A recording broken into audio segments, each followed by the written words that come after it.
Bismillahirrahmanirrahim. Alhamdulillahi rabbil alamin. Wa bihi nasta'in ala umuri dunya waddin. Wassalatu wassalamu ala asyrafil anbiya wal mursalin Sayyidina maulana Muhammadin wa ala alihi wa sahbihi ajma'in. Qala al-musannifu rahimahullah wa nafa'ana bi ulumihi fid dharaini amin. Kedelapan daripada afatul lisan atau bahayanya lisan,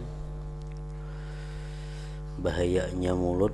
Yang kedelapan adalah bergurau, menguluk-uluk dan mengijik orang lain.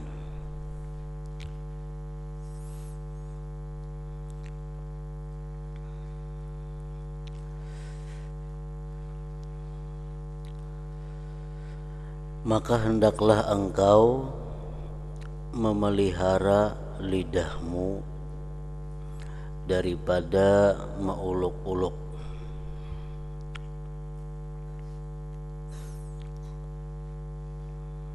dan mengijik orang lain. Sama ada dalam bentuk percakapan yang bersungguh-sungguh, yang serius, ataupun dalam bentuk bergurau-gurau saja, baik bagaya atau kada bagaya. Jangan sekali-kali mengijik orang lain atau menguluk-uluk orang lain, karena perbuatan yang demikian menghilangkan air muka, ma'ul wajah. Orang yang suka menguluk-uluk itu, suka mengijik orang lain, itu mukanya akan kehilangan air dan menghilangkan rasa haibah, garun atau takut, kehilangan pengaruh, kehilangan air muka.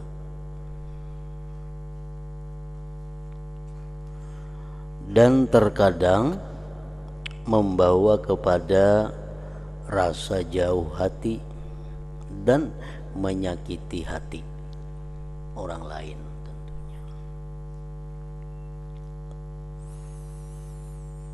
Maka dari situlah bermulanya pertengkaran dan kemarahan yang akhirnya membawa kepada putusnya hubungan dan permusuhan di dalam hati.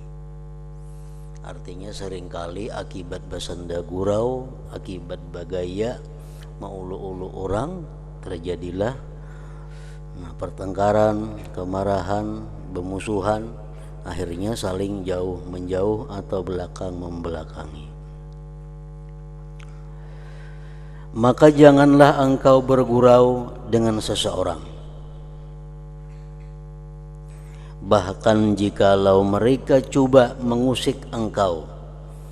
Artinya orang membawai bagaya, orang menggayai kita,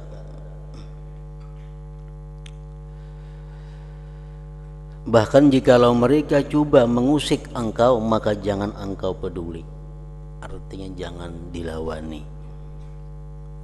Dan berpalinglah daripada mereka sehingga mereka bercakap perkataan yang lain.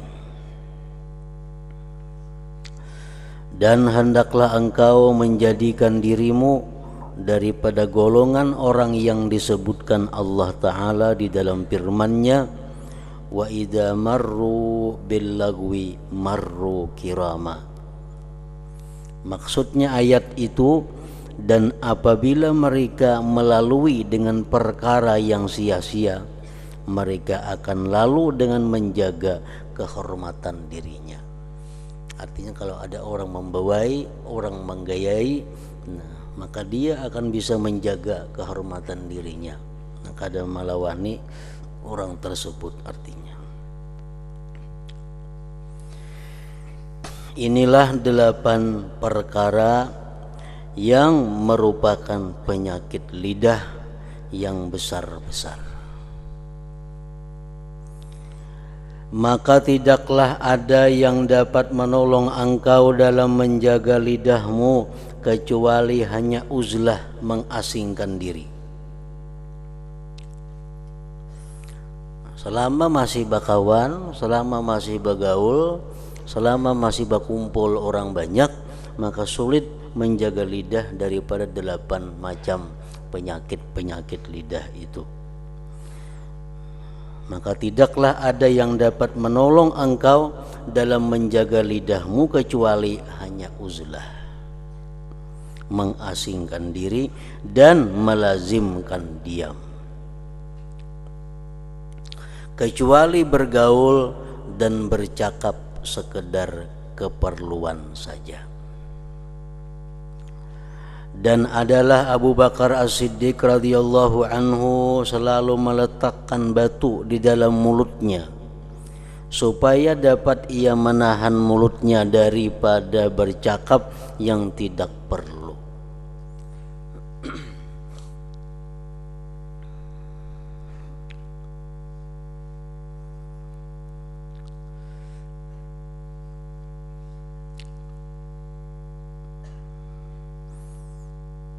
Dalam minggu-minggu yang terdahulu dan di kitab lain pada ini,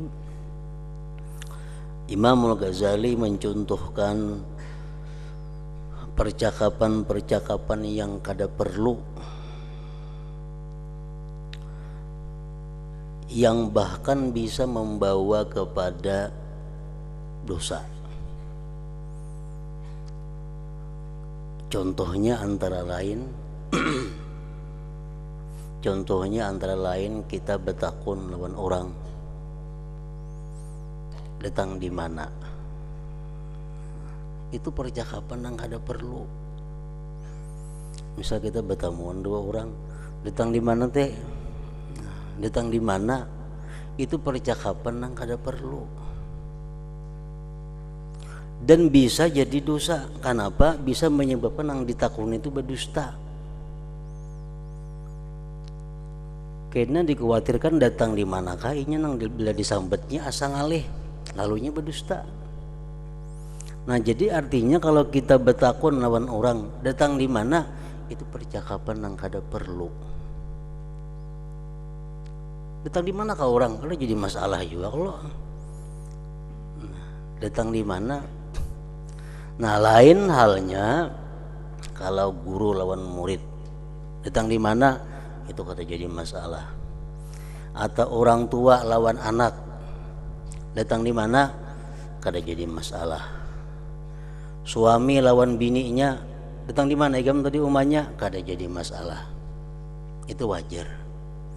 Tapi kalau umpamanya sama pada kakawanan, datang di mana tadi, itu percakapan yang kada perlu. Kalau si kawan ini jadi berdusta gara-gara menjawab kita tak umpat dosanya. Karena kita nama ulah asa gara-garanya. Atau umpamanya murid menakuni gurunya, datang di mana pian? Maginya kada perlu ditakuni, datang di mana ka guru, kada jadi masalah.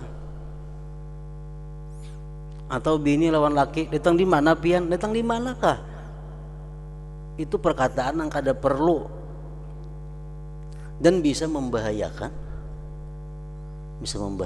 kita. Datang di mana? Antara lain lagi nang kada perlu, hendak ke mana? Bisa kita bertemuan kawan tengah jalan, hendak ke mana? Nah, itu percakapan nang kada perlu dan bisa membawa kepada dosa kalau inya ini menjawab dengan dusta. Hendak ke mana teh? Ke mana ke orang tekannya? Nah, itu percakapan yang kada perlu. Nah, jadi menghindari percakapan-percakapan yang kada perlu tadi adalah sesuatu kemastian, sesuatu yang mesti dilakukan kalau kita ingin selamat daripada dosa. Karena dari hal-hal yang kada perlu itulah biasanya timbul perbuatan maksiat. Jadi kada perlu bertakun, datang di manakah kawan, hendak ke manakah inya.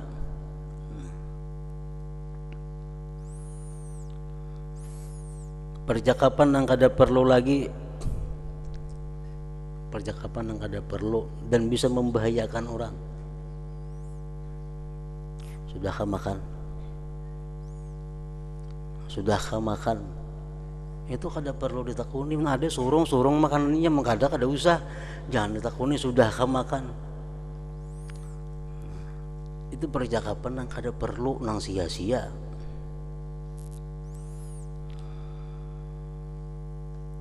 Banyak contohnya. Imam Ghazali mencontohkan perkataan-perkataan yang kada perlu, nang kayaknya kita anggap itu biasa, biasa padahal membahayakan.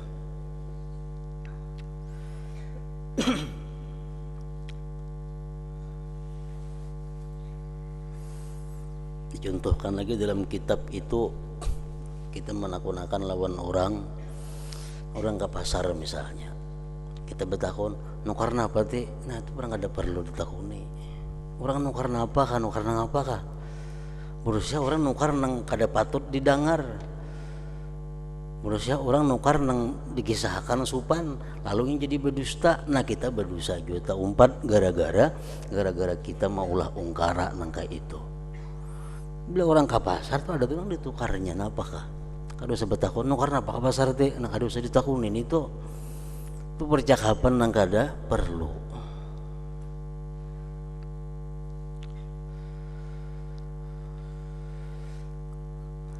Dan adalah Abu Bakar Siddiq radhiyallahu anhu selalu meletakkan batu di dalam mulutnya supaya dapat ia menahan mulutnya daripada bercakap yang tidak perlu.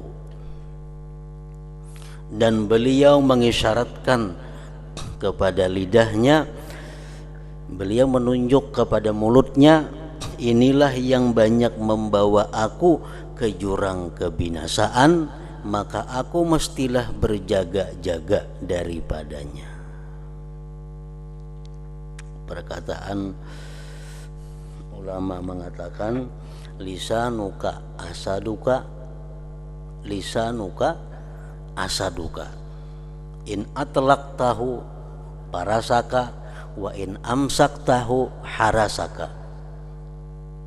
Lisan engkau itu, mulut engkau itu adalah serigala engkau. Bila engkau lepas, dia bisa menerkam engkau. Bila dia tahan, dia akan bisa menjaga engkau. Orang bangunan anjing misalnya di muka rumah, termasuk binatang buas, amun diikat saja bisa menjaga ampun rumah. Amun dilepas, rumah pun bisa dipatuknya, bisa diikutnya. Nah itulah mulut kita ini. Kalau kita kadang mengendalikan, bisa menyakiti kita, bisa membahayakan kita.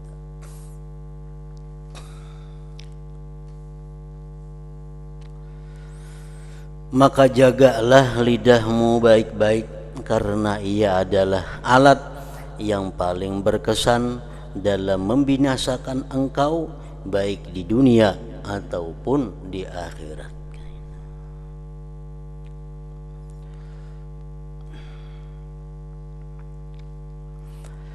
Yang keempat, menjaga perut, menjaga mata, menjaga telinga, menjaga mulut. Yang keempat, menjaga perut.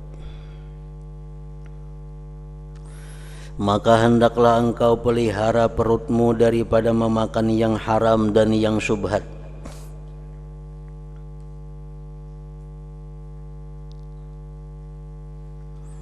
Maka hendaklah engkau pelihara perutmu daripada memakan yang haram dan syubhat dan yang syubhat. Baik yang syubhat itu barangnya atau yang haram itu barangnya. Makan babi misalnya, minum arak itu barangnya. Atau yang haram itu adalah cara mendapatkannya, baras, mencuntan, nah jadi haram juga. Dan yang syubhat itu wajib menjaga perut jangan sampai dimasuki oleh dua hal tadi. Yang haram itu adalah menurut sebahagian para ulama menarifkan ma yakunu bihi ilmun laka au ghalibu zannin bikaunihi manhiyan anhu bisyar'i. Satu keyakinan daripada engkau atau sangkaan yang kuat bahwa itu tertegah pada syara, nah itu haram. Contohnya yang pengetahuan yang keyakinan pada itu dilarang adalah misalnya orang dengan jelas kita melihat bahwa orang itu adalah menang judi. Kita melihatnya berjudi tadi, menangnya. Duitnya tuh orakannya nasi bungkus. Cuman nak makan nyerinya. Jelas kita melihat ini menang judi. Nukar nasi bungkus duit itu tuh orakannya kita hendak diberiinya, nah kita wajib kada mau. Wajib memelihara. Nah itu ngarannya adalah yakin. Nang subhat macam apa contohnya? Nang ghalibu zannin, sangkaan kuat. Kita melihat inya main judi menang. Intinya balik ke rumah. Nah, balik ke rumah inya mungkin apa digawe di rumah kada tahu. Turun itu balik ke rumah. Turun pulang inya ke warung, bawa kita makanan. Nah, ini subhat.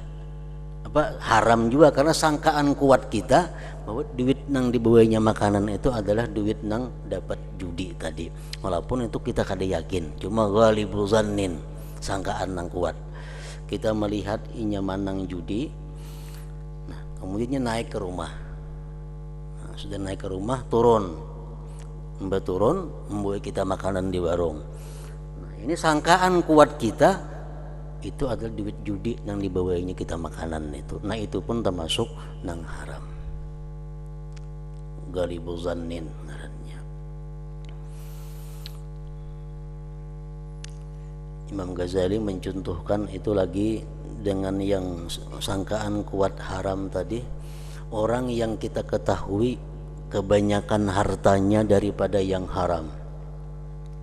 Nah orang ini ada punya harta, orang ini ada punya usaha, nang halal ada, nang usahanya nang haram ada. Tapi kebanyakannya daripada nang haram. Usahanya itu kebanyakan daripada yang haram. Nah ini pun kita kada boleh juga bekerja sama dengan orang itu. Baik urusan tukar menukar, pinjam meminjam, siwa basiwa, makan pemberiannya kada boleh. Karena sangkaan kuat kita bahwa hartanya itu yang haram. Sebab umumnya hartanya didapat dari yang haram. Walaupun ada yang halal cuma sedikit. Nah itu termasuk haram juga. Itu wajib kita jaga perut daripada macam itu. Nah, kemudian yang kedua, jaga perut daripada syubhat. Daripada syubhat. Syubhat ini bermacam-macam ulama menerangkan pengertian syubhat. Antara lain contohnya adalah sesuatu yang mempunyai derajat yang sama tentang kehalalan dan keharamannya.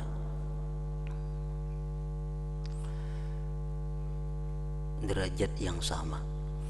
Jadi kemungkinan besar hartanya itu dari yang haram 50% dan kemungkinan daripada yang halal 50%. Sama.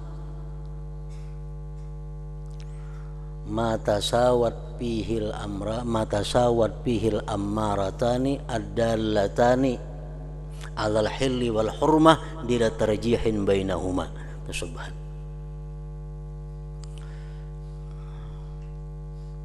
Dipadahkan halal, tidak mungkin juga haram, seimbang.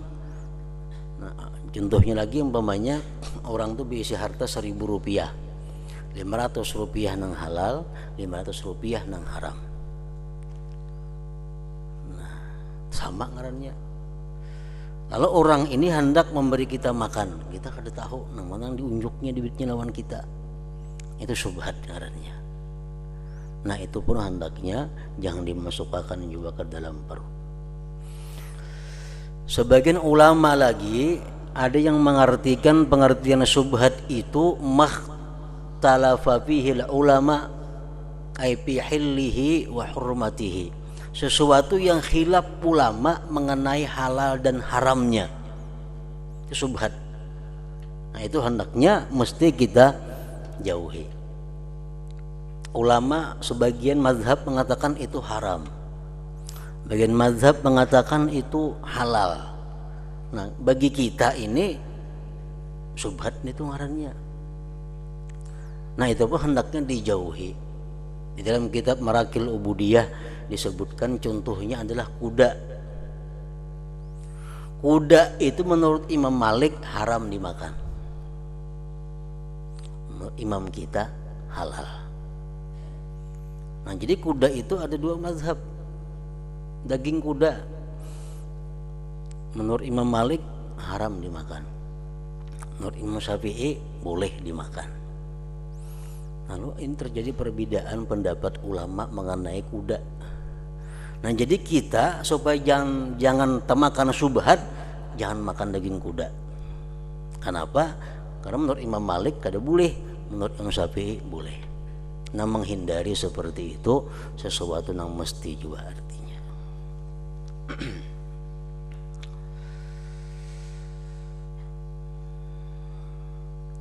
Dan berusahalah untuk mencari makanan yang halal, dan apabila engkau telah mendapatkannya maka hendaklah engkau merasa cukup dengan memakannya, dan hendaklah engkau berhenti sebelum kenyang.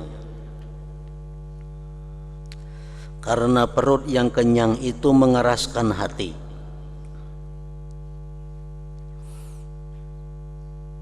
Mengetahui hati keras itu macam apa? Antara lain tandanya hati yang keras itu kada sedih mengingat dosa. Itu tanda hati keras. Dulu aku pernah mencuri, dulu aku pernah berzina, dulu aku pernah minum arak, dulu pernah aku kada sembahyang. Ingat dosa-dosa tapi kada ada sedih. Nah ini alamat kaswatil qalbi, alamat keras hati ini orang.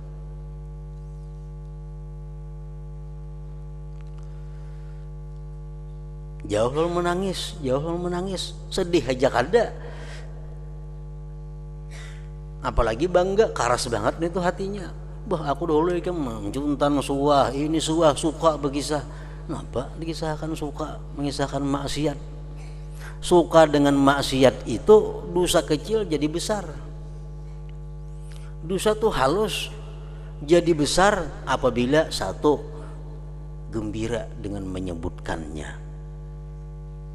Salah satunya. Yang kedua mengakalinya.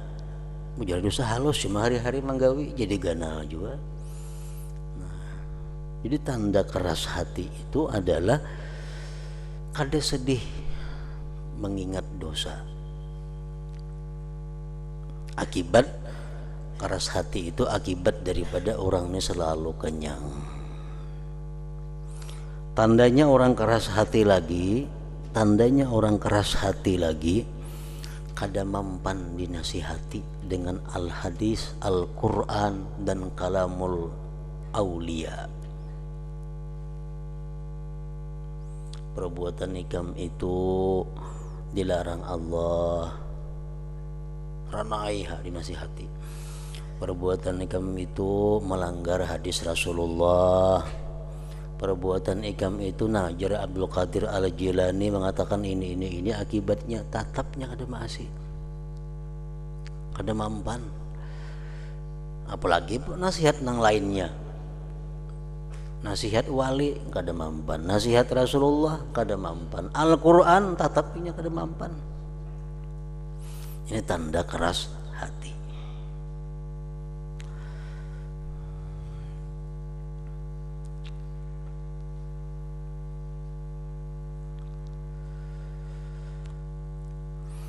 Karena perut yang kenyang itu mengeraskan hati dan menumpulkan akal. mengumpulkan akal dan memberatkan anggota daripada berbuat ibadah dan mencari ilmu. Bahkan perut yang kenyang itu akan menguatkan syahwat dan membantu tentara syaitan.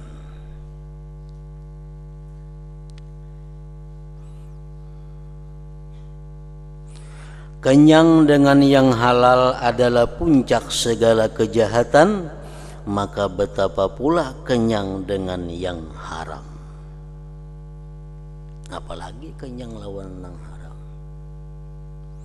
Dalam keadaan tertentu, dalam keadaan darurat, kita boleh makan yang haram itu, tapi jangan sampai kenyang sekedar untuk menahan nyawa. Boleh. Misalnya kita berada di tempat nang kadada halal, kita berada di tempat nang kadada makanan halal. Kalau kita menjamin mati kita ada makanan yang halal, ada makanan yang haram, itu boleh kita makan yang haram. Cuma batasnya apa? Sekedar kita jangan mati.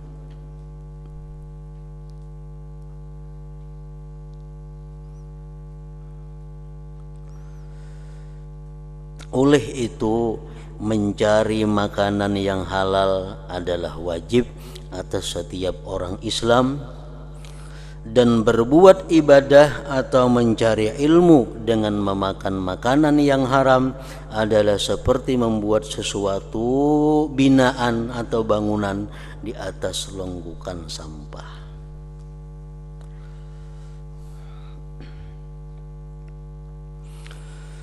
Apabila engkau merasa cukup dalam setahun dengan hanya memakai sehelai baju yang kasar, dan merasa cukup dalam sehari semalam dengan 2 potong roti daripada tepung yang kasar, dan engkau mampu meninggalkan kelezatan gulai, maka pasti makanan yang halal cukup bagimu. Artinya,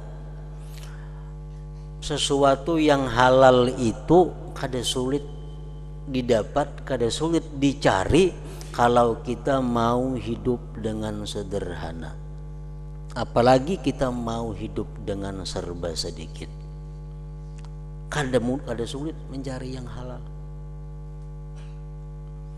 Mencari yang halal itu kada sulit apabila kita mau hidup sederhana atau mau hidup serba sedikit, makin nyaman lagi. Nah, mencari yang halal itu sulit apabila kita hidup hendak serba nyaman, serba mewah. Itu sulit mencari yang halal.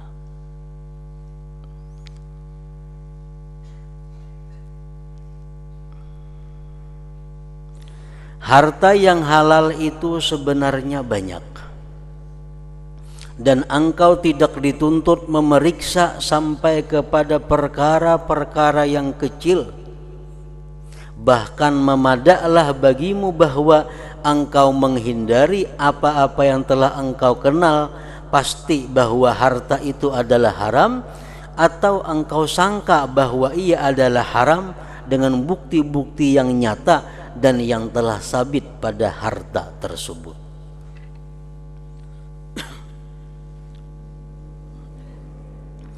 Nah, jadi harta yang halal itu banyak yang halal, dan kita kada dituntut untuk meneliti sehalus-halusnya, kada dituntut. Cukup kita dengan melihat alamat-alamat, tanda-tanda yang ada pada orang yang mempunyai harta itu, atau tanda-tanda alamat yang ada di barang itu. Cukup. Misalnya ada orang ini banyak pada diri orang itu tanda-tanda ini orang jahat, orang beriman. Umpamanya orangnya awak betato, gambar halang di pipi umpamanya ada sini, babunil pulang orangnya. awak pina kekar. Ini tanda-tanda. Rambut gondrong, bakuncir pulang di belakangnya. Nah lalu ini orang banyak mempunyai tanda-tanda kejahatan. Betato maksiat, bebunil maksiat, bagalang orangnya, rambut mudil pada orang. Nah jadi ini orang sudah menunjukkan alamat-alamat kezaliman. Biasa orang jadi perampok tuh macam ini, biasa orang jadi pembunuh tuh macam ini orangnya. Nah banyak tanda-tanda seperti itu. Nah bila kita berhadapan dengan orang seperti itu, jangan hendak berurusan lawan inya dalam urusan muamalah, berjual beli jangan, makan makanannya jangan, karena orang ini banyak tanda-tanda menunjukkan kepada ketidakdirisan dalam harta yang dimilikinya. Kada perlu kita meneliti yang halus-halus. Nah apabila orang ini kelihatannya orangnya jujur, tanda-tanda adil ada pada orang ini, tanda-tanda salih ada pada orang ini, nah itu dengan tanda-tanda itu kita sudah bisa bekerja sama dengan orang itu dalam hal muamalah tadi. Makan makanannya, menyewa ampunnya, menukari barangnya, menjualinya, karena jadi masalah karena pada diri orang itu terlihat dengan jelas tanda-tanda keadilan atau kesalihan. Walaupun sebenarnya orang ini jahat juga, karena jadi masalah. Kita sudah tidak dituntut lagi karena kita disuruh meneliti, melihat alamat-alamat itu. Misalnya orang nang pina kekar tadi, nang bebunil-bunil tadi, nya ulihan behuma duitnya. Nah orang nang pina saleh, pina adil ini orangnya perampok, cuma di kampung lain nya merampok, itu kan jadi suatu Allah Ta'ala urusannya, urusan hakikat batinnya. Nang jelas hukum agama fikih menjelaskan bahwa bila orang-orang seperti ini alamat-alamat kezaliman pada dirinya itu ada, kita disuruh menjauh. Bila orang ini ada alamat-alamat saleh, alamat-alamat adil, kita boleh berhubungan dengan inya. Nah kada sulit itu.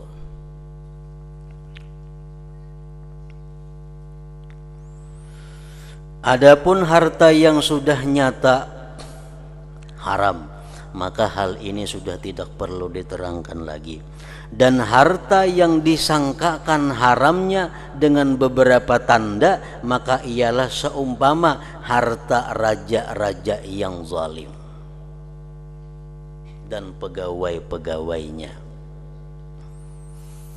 Nah, ini orang ini dikenal, orang ini jadi pegawai, pekerjaan lain setahu kita kadada, warisan kadada, abahnya orang miskin Jawa Bari. Nah, kita tahu jelas ini pegawai, gaji paling-paling sebulan 2 juta, anak 4. Nah, tapi orang ini luar biasa kayanya, bisa motor ada, duit pina banyak. Kita setahu kita orang ini gaji cuma 2 juta, belanja itu belanja ini. Nah, tanda-tanda kezaliman ada pada diri orang itu. Orang ini barangkali korupsi, karena gaji nang itu paling-paling berapa ada sebulan inya. Nah tanda-tanda itu menunjukkan bahwa kita kada boleh bekerja sama dengan orang itu.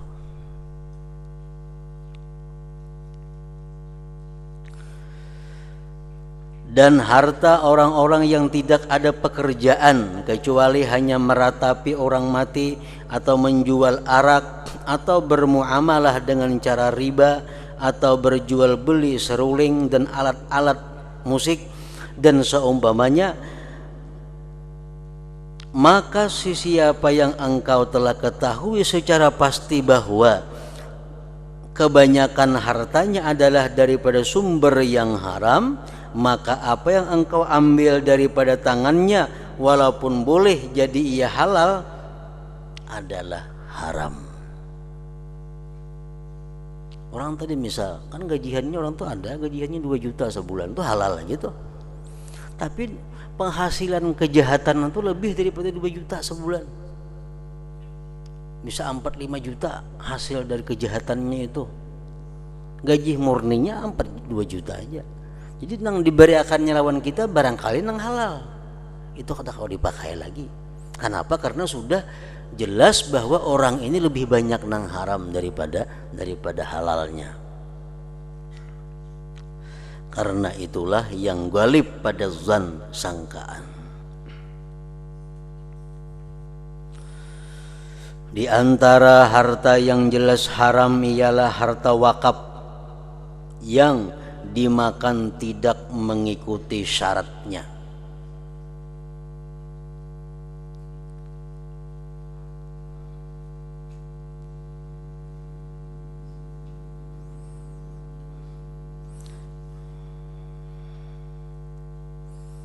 Seperti orang yang tidak bersungguh-sungguh mengaji, maka haram ia mengambil harta atau makanan yang diwakafkan khusus kepada penuntut yang ada di dalam sebuah madrasah. Misalnya di sini ada pohon, jampunya kuwakafakan untuk santri, diwakafakan untuk santri. Jadi buahnya itu ambil santri, nang mana santri boleh, nang mana kada santri kada boleh. Nah jadi orang-orang nang kada bujur-bujur santri kada boleh makan itu. Misalnya orangnya sudah melanggar peraturan nang jakanya ketahuan diampihi sudah orang, nah itu kada boleh makan itu. Karena itu untuk orang yang santri. Kada boleh. Misalnya orang ada materi nasi bungkus nang sakirim santri 100 bungkus. Jangan seorang rancak melanggar peraturan nang jakanya ketahuan sudah diampihi. Hanya haram makan itu. Karena ini kada santri lagi sebenarnya. Nah kada boleh. Asrama itu wakaf untuk santri. Orang nang kada santri haram diam di situ. Haram. Karena wakaf untuk santri. Nah, contohnya di sini tadi. Orang yang tidak bersungguh-sungguh mengaji, maka haram yang mengambil harta atau makanan yang diwakafkan khusus kepada penuntut yang ada di dalam sebuah madrasah. Ini bangunan diwakafkan untuk santri. Guring di situ disilahkan santri. Sedangkan seorang ini sebenarnya kada santri. Cuma zahirnya aja santri, nah kada boleh itu menggunakan fasilitas itu. Karena wakaf itu seperti syarat wakaf itu seperti hukum Allah. Syarat seperti hukum Allah. Dan siapa yang mengerjakan maksiat maka akan ditolak segala persaksiannya, syahadahnya. Dan begitu pula haram mengambil harta atas nama tasawuf bagi orang yang bukan ahli tasawuf daripada wakaf yang khusus untuk mereka. Misalnya di sini ada diulahkan perumahan, penginapan untuk orang-orang yang belajar tasawuf. Nah, sedangkan ini kada belajar tasawuf, nah kada kau mempergunakan fasilitas itu kada boleh. Itu termasuk yang diharamkan dalam agama. Syaratul wakif itu kahukmillah. Syarat oleh orang yang berwakaf itu sama dengan hukum Allah. Sama dengan hukum Allah.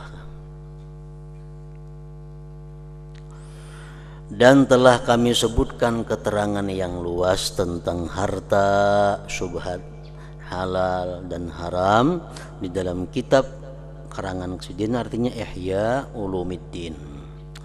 Maka hendaklah engkau merujuk ke sana karena mengetahui cara mencari harta yang halal ini adalah wajib. Dan mencari harta yang halal itu adalah wajib, seperti wajibnya engkau sembahyang 5 waktu. Belajar cara berdagang yang halal kayak apa, itu hukumnya wajib. Sama wajibnya sembahyang 5 waktu, sama wajibnya puasa Ramadan, sama-sama pada wajib. Yang kelima, menjaga kemaluan. Maka hendaklah engkau menjaga kemaluanmu daripada apa-apa yang diharamkan oleh Allah Ta'ala. Dan hendaklah engkau jadikan dirimu seperti golongan yang disifatkan oleh Allah Ta'ala di dalam firman-Nya, walladzina hum li furujihim hafizun illa ala azwajihim aw ma malakat aymanuhum fa innahum ghairu malumin. Maksudnya, dan mereka yang selalu menjaga kemaluan mereka kecuali terhadap istri-istri mereka atau apa-apa yang mereka miliki daripada hamba jariyah, maka mereka tidak tercela. Orang nang kau menjaga makanan haram masuk ke parutnya, orang nang kau menjaga makanan subhat masuk ke parutnya, dia akan secara otomatis bisa menjaga kemaluannya daripada melakukan yang diharamkan oleh Allah.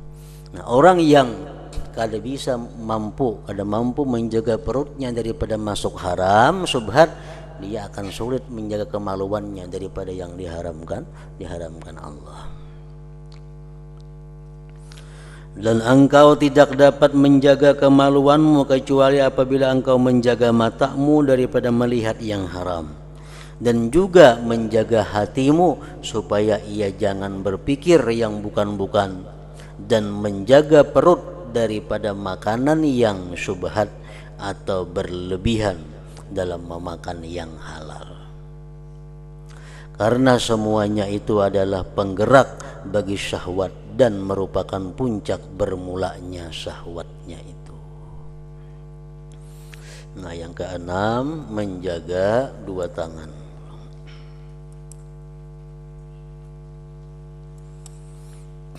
Hadratin Nabi sallallahu alaihi wasallam. Al-Fatihah.